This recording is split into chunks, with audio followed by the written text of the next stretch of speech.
Chers collègues, chers élèves, chers parents, nous venons de vivre un premier semestre exceptionnel et compliqué. À peine rentrés, nous avons dû nous adapter aux nouvelles conditions de la crise sanitaire et organiser un enseignement à distance pour lequel personne n'était préparé et sans en connaître l'échéance. Ainsi, les professeurs, les personnels de l'établissement, les élèves, les parents ont dû inventer des nouvelles formes de travail et d'échange dans un contexte qui bouleversait leur vie personnelle. C'est un véritable défi que nous sommes en train de relever ensemble. Bien sûr, il y a encore quelques tâtonnements, quelques imperfections, mais nous pouvons être fiers du travail accompli dans ce contexte où notre communauté scolaire a été au travail, unie et solidaire pour permettre les apprentissages et le développement de nos élèves. Pour cela, la concertation est indispensable. Les échanges sont nombreux au sein des équipes pédagogiques avec l'ensemble des parents, les représentants des directivas, le CPA, mais aussi les conseillers. Les enquêtes réalisées en mai et actuellement nous apportent des éléments. Ce dialogue continu est fondamental et nous permet de faire évoluer nos dispositifs. Les élèves ont bénéficié de visioconférences en langue et en activités motrices. Du matériel a été mis à la disposition des familles et il est possible d'emprunter des livres à la bibliothèque du premier et du second degré. Il y a eu de multiples projets et j'en citerai quelques-uns. Chami Radio, Mon corps en matériaux de recyclage, les concours de dessin organisés par les bibliothécaires. Il y a eu également les projets entre l'Alliance et les musiciens de la Pintana, les chorales, le défi Tour Eiffel, les défis en sciences, les défis cuisine, les petits chefs. L'enseignement à distance a ouvert de nouveaux champs d'expérimentation pédagogique au collège et au lycée, avec notamment l'évaluation par compétences, mais aussi une organisation du temps scolaire scindée entre visioconférence avec l'enseignant et un temps personnel pour l'élève pour son travail.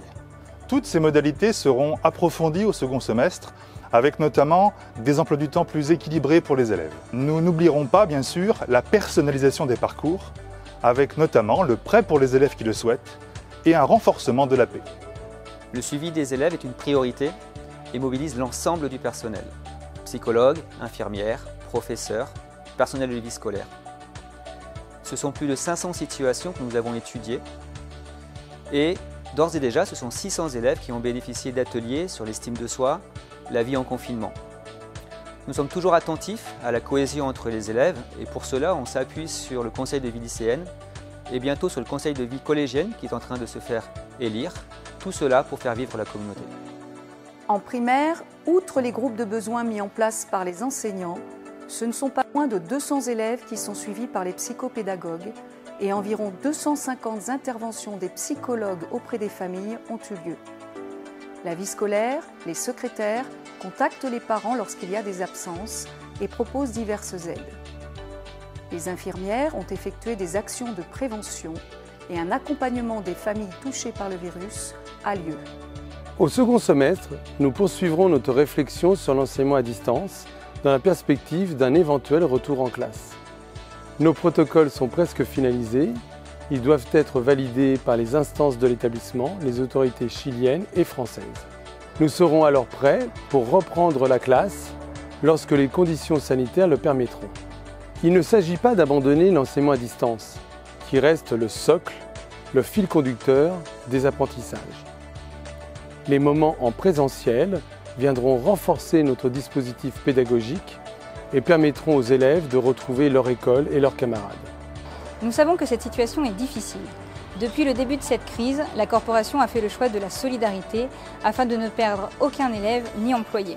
Différentes mesures d'aide financière ont été mises en place et l'intégralité des économies de fonctionnement ont été réinvesties dans le fonds de solidarité pour aider les familles qui en ont le plus besoin. À ce jour, 350 familles qui représentent 584 élèves ont reçu une aide directe de l'établissement, sans compter plus de 250 familles aidées par les bourses françaises. C'est parce que nous sommes unis et solidaires que nous pourrons dépasser la crise actuelle. La richesse de notre communauté scolaire est sa diversité et sa volonté de construire ensemble son avenir. Nous pouvons être fiers d'appartenir à la communauté La Facée. Esperamos verlos de nuevo pronto, mientras tanto que tengan unas felices fiestas patrias.